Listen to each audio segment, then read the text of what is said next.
Just wanted to tell you an amusing joke I have in my mind after knowing that our good district attorney at Clatsop DA's office wants to prosecute people for recording Facebook videos or YouTube videos.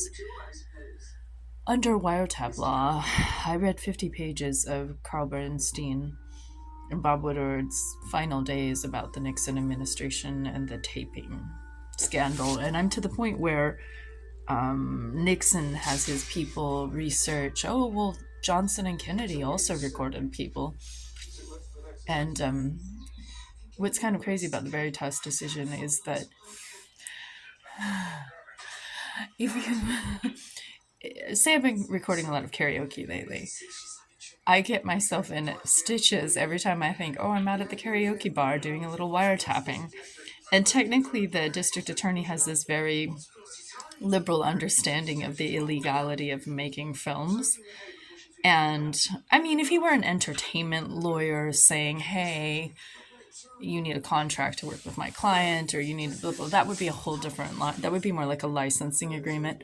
But his trying to use wiretapping in such a broad way to capture, like, create sort of an illegal, like making filmmaking illegal, especially filmmaking of a whistleblowing nature.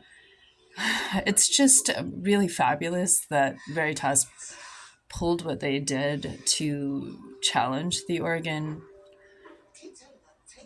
revised statute. And then also, kind of about time we got around to stop thinking about things in such a 1950s way.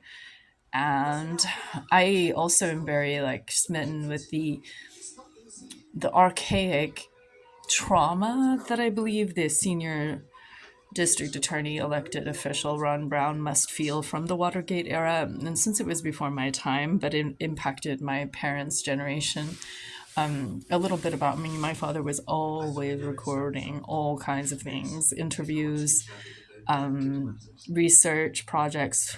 He recorded phone calls largely for research purposes and with permission, one would say, but there were times that he recorded without permission.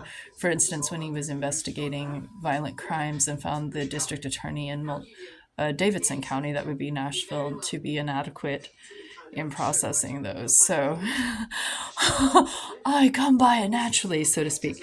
But say like in a town like Astoria, where they pride themselves on filmmaking, like memorabilia and Goonies wonder as a sort of monetization and travel mania thing, like, really just lay off the wiretapping cases. You've got enough like robbery and fentanyl dealing and violence against women, and you've got some serious things to handle. And I think putting like draconian wiretapping cases on people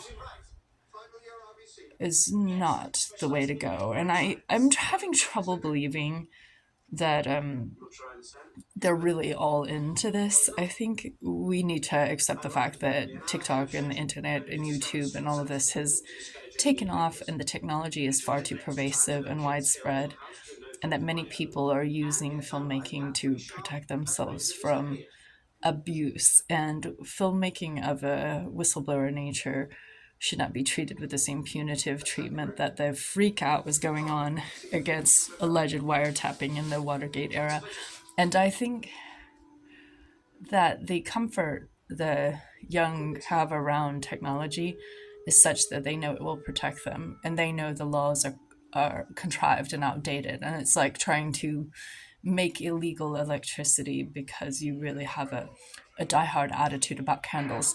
Written recollections with penmanship or shorthand are not adequate to recording. So that's and I will keep wiretapping my karaoke.